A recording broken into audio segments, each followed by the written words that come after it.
私じゃなくていいね、余裕のない二人だったし、気づけば喧嘩ばっかりしてさ、ごめんね。ずっと話そうと思ってた、きっと私たち合わないね。二人きりしかいない部屋でさ、あなたばかり話していたよね。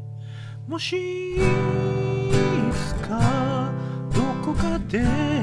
えたら、今日のことを笑ってく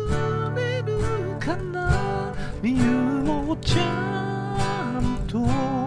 話せないけれど、話せないけれど、あなたが眠った後に泣くのは嫌、声も顔も不器用なとこも全部嫌いじゃないの。ドライフラワーみたい、君との日々もきっと